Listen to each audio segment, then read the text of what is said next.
नमस्कार दोस्तों, आगाज योर जर्नी में स्वागत है आपका। मैं हूं दिवाकर झा, आपका दोस्त। दोस्तों, सक्सेस स्टोरी में आज जो कहानी मैं लेके आया हूं वो है मयंक जी की, जो मध्य प्रदेश रीवा के रहने वाले हैं और जो एक प्राइमरी टीचर के तौर पे ऑलरेडी वर्किंग है। और साथ में वर्क करते हुए, काम करते हुए इन्होंने एसएससी सीजीएल 2024 जो है क्रैक किया है और इनको एक जीएसटी इंस्पेक्टर का जो पोस्ट होता है जो 4600 ग्रेड पे है, उन पर ये अपनी सेवा जो है देना जा रहे हैं।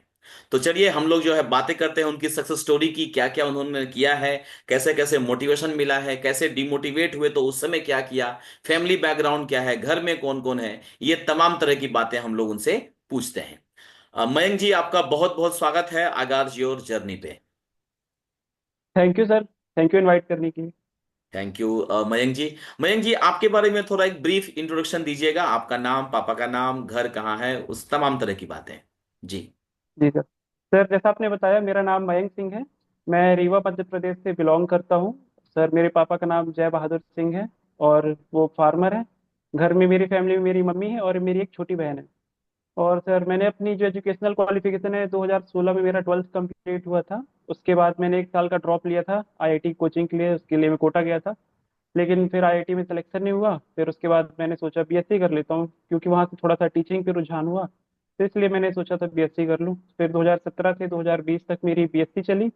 फिर बीएससी के बाद मैंने बीएड किया और 2022 में बीएड कंप्लीट हुआ। और उसी दौरान मध्य प्रदेश में प्राइमरी टीचर का एग्जाम हुआ था। तो 2023 में मेरी प्राइमरी टीचर में जॉब लग गई थी। ओके ओके, बहुत पढ़ाई किए हैं आप तो, बीएड भी किया है, बीएससी तो किया ही है, और फिर जी टीचर के सर। रूप में जॉब भी कर रहे थे। फिर ये जी सर। अचानक एसएससी का जो कीड़ा है वो कब काटा आपको, स्टाफ सिलेक्शन का? सर एक्चुअली जब मैं कॉलेज में था तो एसएससी का मेरा ऐसे स्टार्टिंग से नहीं था कि एसएससी का प्रिपरेशन करना है। जब मैं कॉलेज में था बीएससी में, तब काफी सारे लोग मेरे जो बैच के थे, क्लासमेट्स थे, वो एसएससी की प्रिपरेशन कर रहे थे। लेकिन वहाँ पे जो हम लोग के प्रोफेसर थे, उन्होंने हमें मोटिवेट किया था कि आप एमपीपीएससी वगैरह की तैयारी कीजिए, मतलब थोड़ा हायर पोस्ट की तैयारी कीजिए। तो मैं अपने कॉलेज टाइम में एमपीपीएससी की तैयारी कर रहा था और इसी दौरान एक असिस्टेंट कमांडेंट का एग्जाम होता है, यूपीएससी सीएपीएफ असिस्टेंट कमांडेंट, तो इन दोनों एग्जाम्स की मैं प्रिपरेशन कर रहा था। टीचिंग तो मैंने एज अ बैकअप फिर बाद में शिफ्ट कर दिया था कि टीचिंग बैकअप के रूप में मेरा रहा है। फिर इसी दौरान फिर लॉकडाउन हो गया। लॉकडाउन में मैंने सोचा कि अब फ्लो फ्लो में बीएड भी कर लेते हैं, तो टीचिंग अपना बैकअप और स्ट्रांग होता रहेगा। और हम्म सर जो अपनी हमारी एमपीपीएससी उस टाइम पे थी, उस टाइम पे इसके हाई कोर्ट में कुछ केसेस चल रहे थे, जिस वजह से इसके रेगुलर एग्जाम्स नहीं हो रहे थे। तो हम्म इस वजह से फिर मैंने सोचा कि अब इधर से शिफ्ट करते हैं। और लकीली उसी टाइम पे 2022 के टाइम पे जब 36,000 वैकेंसी आई थी, तो हम्म फिर मैंने सोचा इसको फॉर्म भर देते हैं, वैकेंसी ज़्यादा है, देखते हैं क्या होगा। और मैं 12th मेरा मैथ्स से था, बीएससी मैथ्स से ही थी, तो मैथ्स का बैकग्राउंड भी था, तो मैंने सोचा एक बार ट्राई कर लेते हैं।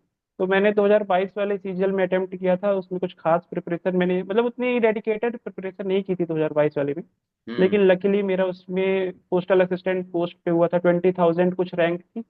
उसमें मेरे को सॉर्टिंग असिस्टेंट यहाँ जबलपुर में मिला था।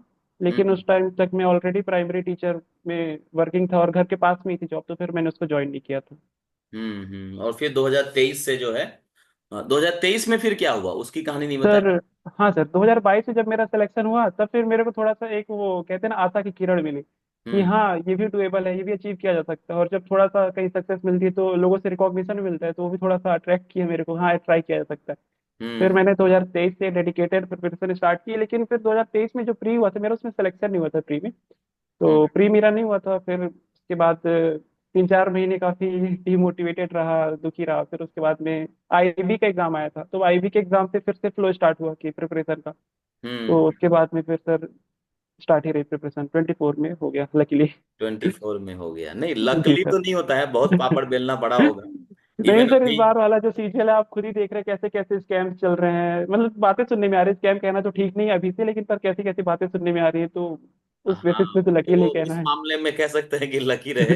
Yes sir. बहुत लोग जो है बाहर हो गए हैं 340 के बाद भी, 344 के जी बाद। सर, बहुत लोग ऐसा सुनने में आ रहा है। हाँ, तो दैट इज नॉट गुड। वो अगर वो गलत है, मतलब अगर जेन्युइन है तो नहीं होना चाहिए। सही तो बात है सर। उसकी बात में हम लोग बाद में करेंगे। आज हम खुशी की बात है, मयंक जो है जी जीएस सर। बनने जा रहे हैं, हमारा डिपार्टमेंट ज्वाइन करने जा रहे हैं। तो मयंक जी, हमें ये बताइए कि एसएससी के बारे में कोचिंग से पता चला, राइट? कोचिंग के लोग बताए आपको?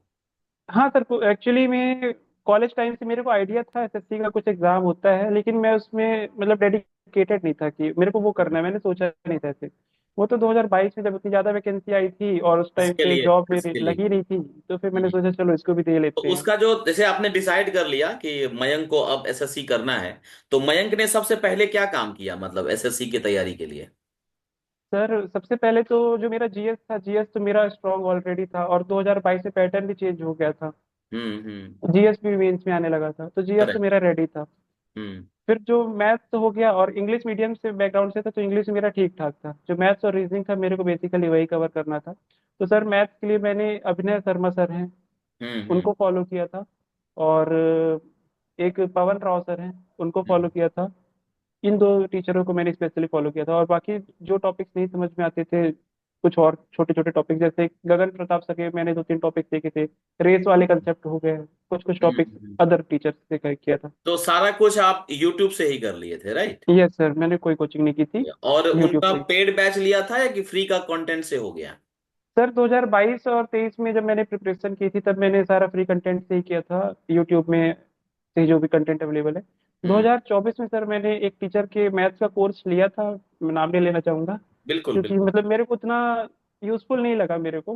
हम्म। तो फिर मैंने उसको पूरा यूज भी नहीं किया था, लेकिन मैंने 2024 में एक मैथ के टीचर का कोर्स लिया था, लेकिन पूरा यूज नहीं किया था उसको। नहीं नहीं, देखिए हमारा जो चैनल है ना, किसी भी टीचर को प्रमोट नहीं करता है ना, हम किसी से पैसे लेते हैं ना हम जी किसी सर। को पैसे देते हैं, है ना। जी सर। फ्री जी का सर। रहता है ये, तो आराम से आप आपकी सक्सेस में जिस भी टीचर का हाथ है, जिस भी किताब का हाथ है, जिस भी एप्लीकेशन का हाथ है, सबका नाम आप दिल खोल के ले सकते हैं, कहीं कोई जी दिक्कत सर। नहीं है ना। जी सर। जो जेन्युइन है वो हमको बोलना है लोगों को, इसलिए मैंने बोला कि फ्री वाले से हो गया या पेड वाले से हुआ, क्योंकि बहुत सारे जी सर। गरीब घर के हैं, बहुत गांव वाले हैं।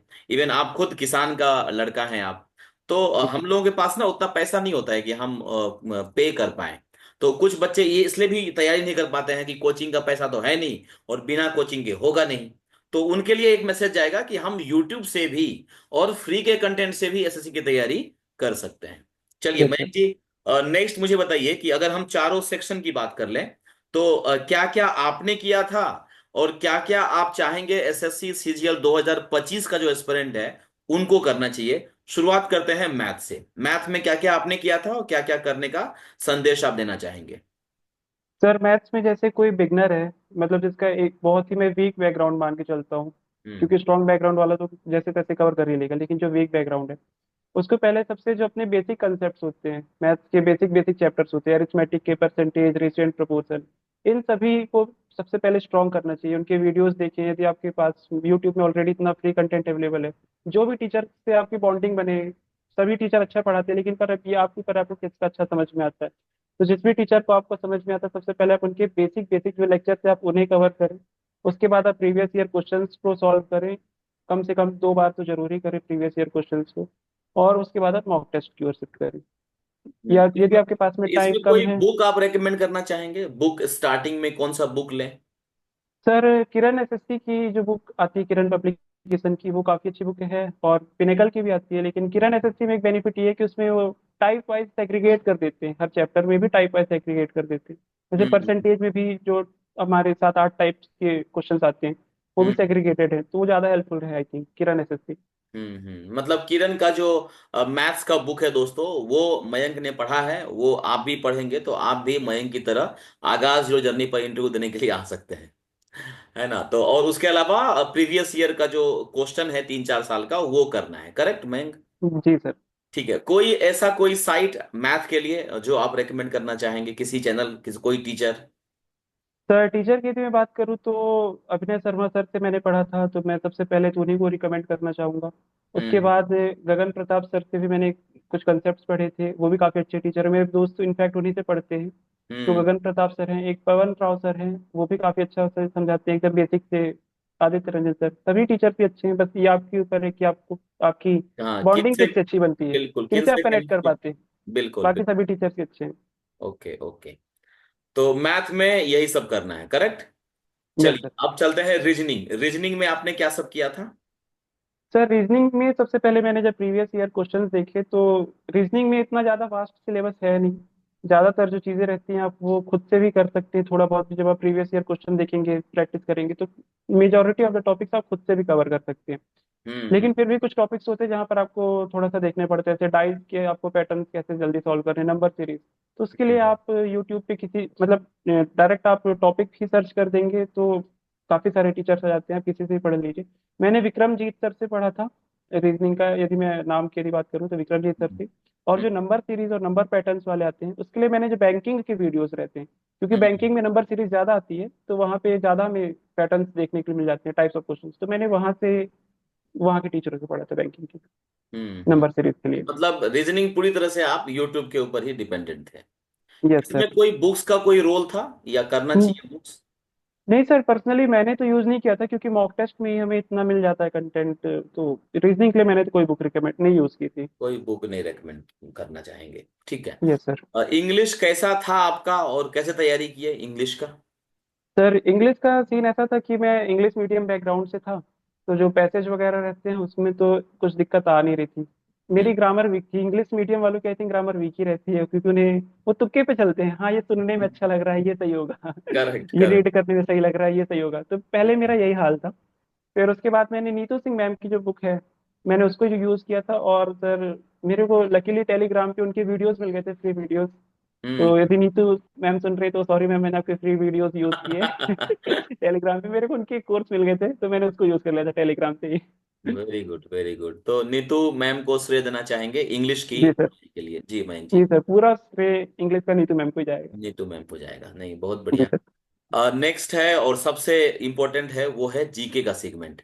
उसके बारे में डिटेल से बताइएगा कि स्टैटिक जीके कैसे किया, हिस्ट्री पॉलिटी ज्योग्राफी कैसे किया और करंट अफेयर्स कैसे किया, तीनों के बारे में। ये सर।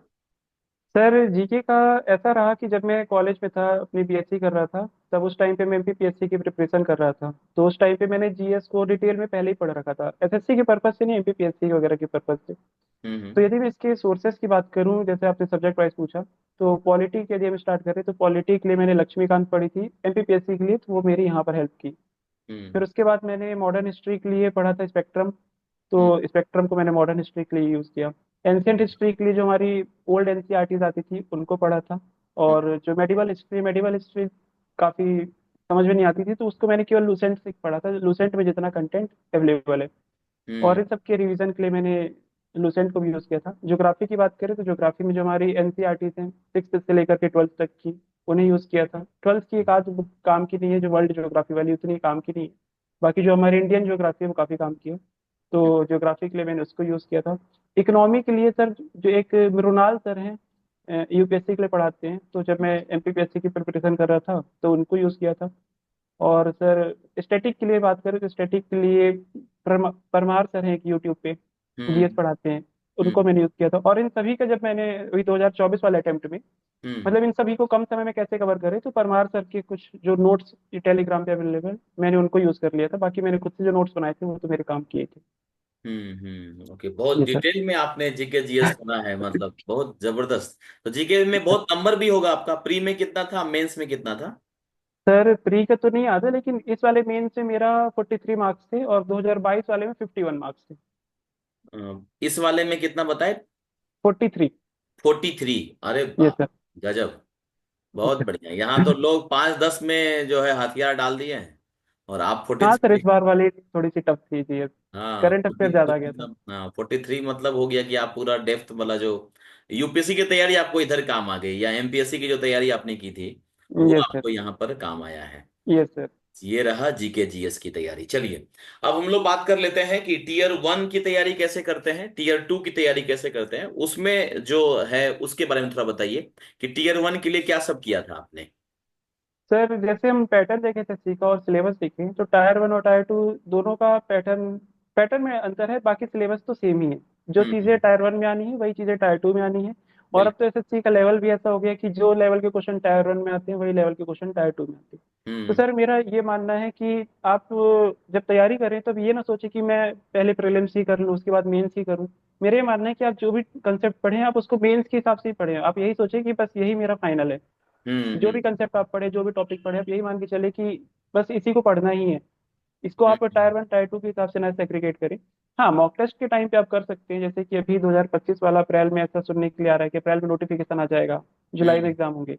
तब हम्म, आप एग्जाम के 2-3 महीने पहले आप केवल टायर 1 के एग्जाम मॉक टेस्ट दें, उसके बाद आप टायर 2 के स्टार्ट कर सकते हैं। तो हम्म। सर मेरा यही मानना है कि दोनों की साथ में तैयारी स्टार्ट करें, वो ज़्यादा सही रहेगा। अच्छा, मतलब मैं जो समझना चाह रहा हूँ कि मैथ की तैयारी अगर कोई कर रहा है तो टायर 1 टायर 2 एक साथ मैथ पढ़ो, है ना। Yes sir. सारे क्वेश्चंस सिलेबस तो लगाओ, सेम ही है। टीयर 1 के हिसाब से भी लगाओ और टीयर 2 के हिसाब से भी लगाओ। जैसे मान लीजिए yes sir. Profit and loss आप करते थे, तो प्रॉफिट एंड लॉस टॉपिक से जितना भी क्वेश्चन टायर 1 में आया है या टायर 2 में आया है, दोनों को एक साथ खत्म करो, प्रॉफिट लॉस को खा जाओ, फिर यस सर, जाओ सही बात सिंपल है सर। इंटरेस्ट में, कंपाउंड इंटरेस्ट में, जी राइट। सर। जी सर। अच्छा, इस हिसाब से तैयारी की है, वेरी गुड। जी सर। तो ये हो गया हमारा जो तैयारी का क्रम है, पढ़ने का स्टाइल। मॉक टेस्ट के बारे में जो आप बता रहे हैं कि जैसे जून जुलाई में है एग्जाम, तो कब से मॉक टेस्ट देना चाहिए? सर कम से कम, यदि कोई एकदम ही बिगनर है, मतलब जैसे उसका फर्स्ट अटेम्प्ट है, तो कम से कम 3 महीने पहले से स्टार्ट कर दे। या और फिर दूसरे जो बच्चों ने पहले अटेम्प्ट दे रखे हैं, जिनकी पहले से प्रिपरेशन है, वो हम्म 1.5 महीने पहले भी, 45 डेज पहले भी स्टार्ट करे तो ठीक रहेगा। बाकी जो एकदम ही न्यू बिगनर है, फर्स्ट अटेम्प्ट वाले, वो 3 महीने पहले से स्टार्ट कर दे तो मतलब एज सुन एज पॉसिबल हम्म। उनके लिए, तो जितना जल्दी स्टार्ट कर मतलब कम से कम 90 मॉक जो है बिगिनर के लिए जरूरी है, आप ये कहना दें। यस चाहते सर। हाँ सर, हैं। बिल्कुल। और 40 45 मॉक जो है वो एक दो अटेम्प्ट जिन्होंने दे दिया है उनके दे लिए चुके हैं। जरूरी है। तो जी आप सर। किसे करते थे, एक जैसे 2024 की अगर हम बात करें, तो जी आपने सर। कितना मॉक लगाया होगा टीयर 1 के हिसाब से?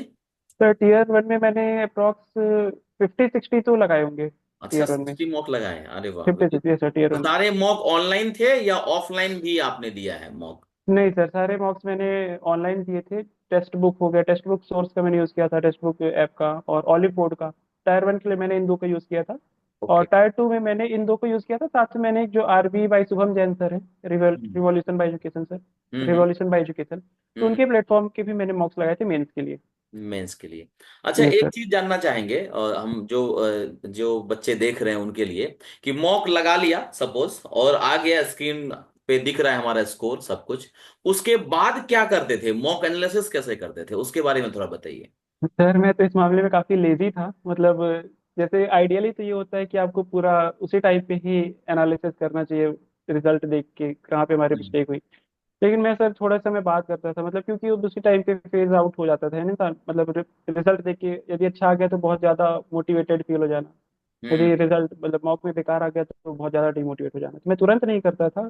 यही हम्म कोई 4-5 घंटे बाद या बाद में जब भी टाइम मिले, हम्म उसके बाद मैं देखता था कि हमारी कहाँ पे गलत हो रहे हैं। जैसे मेरे कई बार वॉइस में गलत होते थे, वॉइस वाले चैप्टर पे, इंग्लिश पे, तो मैं हम्म उसके रूल्स को रिवाइज करता था। मैथ्स में यदि कोई पैटर्न मेरा बार बार गलत हो रहा है, जैसे रेस वाले कंसेप्ट के क्वेश्चन बार बार गलत हो रहे हैं, तो उसके वीडियोस देख लेना, या उसके जो मैंने नोट्स बना रखे हैं उनको हम्म रिवाइज कर लेना। हम्म नंबर सीरीज से कोई पैटर्न स्ट्राइक नहीं कर रहा है, तो जो मैंने नोट्स बना रखे हैं उनके पैटर्न को रिवाइज कर लेना। तो हम्म जहाँ पर भी हमारी मिस्टेक्स हो रही हैं, तो उनको रिवाइज कर लेना, ये इसको अपनाता था। हाँ, कई बार ये होता था कि तुरंत नहीं हो पाया, बाद में किया, लेकिन पर उसको एक बार देख जरूर लेता था कि कहाँ पर मिसिंग हो रही चीजें, हम्म। कहाँ पे चीजें छूट रही हैं।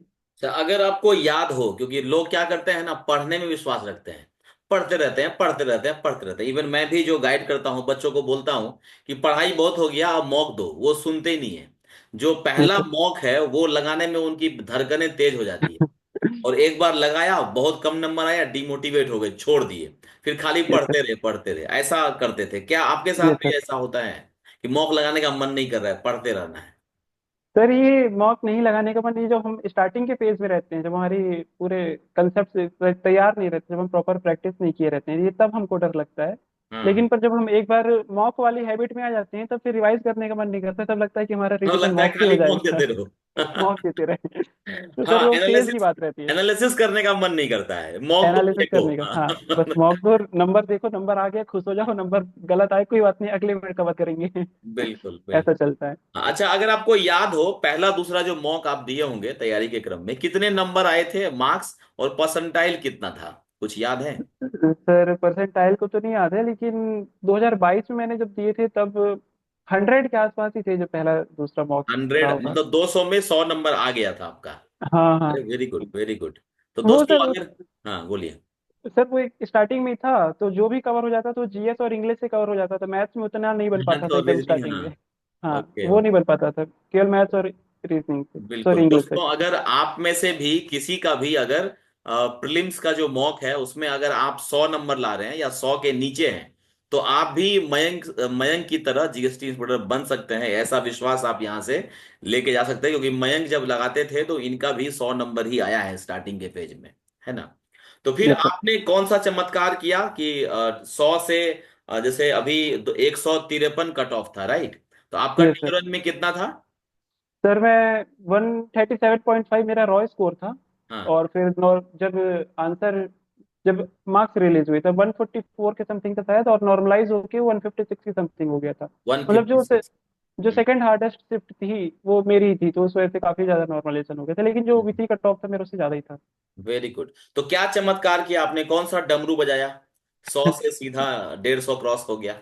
सर चमत्कार तो जैसा कुछ नहीं है, बस वही मॉक टेस्ट कंटिन्यूअसली देना, थोड़ा हर बार यही सोचना कि थोड़े मार्क्स और इंक्रीज हो, जैसे 100 से यही टारगेट की अब हाँ। 105 तक पहुंचे, 110 तक पहुंचे, 115 तक पहुंचे, वही ग्रेजुअल इम्प्रूवमेंट, बस यही रहा कि थोड़ा थोड़ा इम्प्रूव करते जाऊँ। बस हम्म। यही था। नहीं नहीं, बहुत बढ़िया। चलिए, मुझे लगता है कि मैक्सिमम चीजें हम लोगों ने एस्पिरेंट के हिसाब से कवर कर ली है। चलते हैं अब रिजल्ट वाले दिन, क्या हुआ था? सर रिजल्ट वाले दिन एक्चुअली में शायद 12 को आया था रिजल्ट। तो हाँ उसी दिन एमटीएस का भी रिजल्ट आया था। तो हाँ, वही एमटीएस का भी। हाँ, टेलीग्राम पे काफी सारे मैसेजेस आ रहे थे। बच्चे लोग बात कर रहे थे आज कोई ना कोई रिजल्ट आने वाला है, एमटीएस का आएगा, सीजीएल का आएगा। तो बिल्कुल। एमटीएस का तो 8 साढ़े 8 के बजे तक आ गया था। आ गया था। तो फिर मैं होप छोड़ दिया था कि आज आज तो आना नहीं है, क्योंकि आज हाँ। एक ही रिजल्ट रिलीज होना है, बच्चे ऐसी बात कर रहे थे, तो मेरे को तो बिल्कुल। होप थी नहीं कि आज आएगा। हाँ फिर हाँ। मैं उस दिन जल्दी सो गया था, वैसे मैं थोड़ा लेट ही सोता हूँ, लेकिन उस दिन मैं जल्दी सो गया था। जबकि रिजल्ट सेम डे आ गया था, मतलब 12 को ही रात में। हम्म। फिर मैं जब सुबह उठा तो मेरे फ्रेंड ने मैसेज किया कि रिजल्ट आ गया, तूने देखा? तो तब तक तो मैंने देखा नहीं था, मेरे को लगा ये कब हुआ, रात में तो आया नहीं था। हाँ। फिर मैं सुबह उठते ही अपना लैपटॉप उठाया, सर्च किया, उसमें भी दो लिस्ट थी, लिस्ट वन और लिस्ट टू। लिस्ट वन, तो मैं लिस्ट। उसमें दूसरे वाले लिस्ट में सर्च कर रहा था, तो मेरा नाम ही नहीं आ रहा था। मेरी हार्ट बीट नीचे जा रही थी, अरे यार ये भी गया। फिर हाँ मैंने हाँ। दूसरी वाले लिस्ट पे देखा, तो उसमें सर देखा मयंक सिंह और रैंक 2496, 2496, बीस हाँ, 16, तब जाके सुकून मिला कि चलो आ गया। फाइनली आ आ गया गया। है फाइनली। उसके तो बाद सबसे बहन पहले, थी तो बहन को बताया। सबसे पहले आपने किससे शेयर किया तो रिजल्ट? मेरी बहन थी बगल में, छोटी बहन, सबसे पहले हाँ उसको शेयर किया, मम्मी पापा गाँव में थे हाँ। तो उनको कॉल पे बताया। बस यही रहा, फिर उसके बाद धीरे धीरे बाकी लोगों को पता चलता गया। Very good, very good. जी सर। चलिए, बहुत बढ़िया। तो रिजल्ट जो है बहुत ही मतलब बोलते हैं ना कि अविस्मरणीय होता है। जो रिजल्ट का पल है, उस समय जो खुशी होती है वो शायद बाद में नहीं होती है उतनी। तो वो यस सर। जो पल है वो बहुत इंपॉर्टेंट होता है। खैर, हम यस लोग सर। एक चीज स्किप कर दिए कि पोस्ट प्रेफरेंस जब आप भर रहे थे उस समय क्या आपने भरा था और क्या क्या सोच के भरे थे?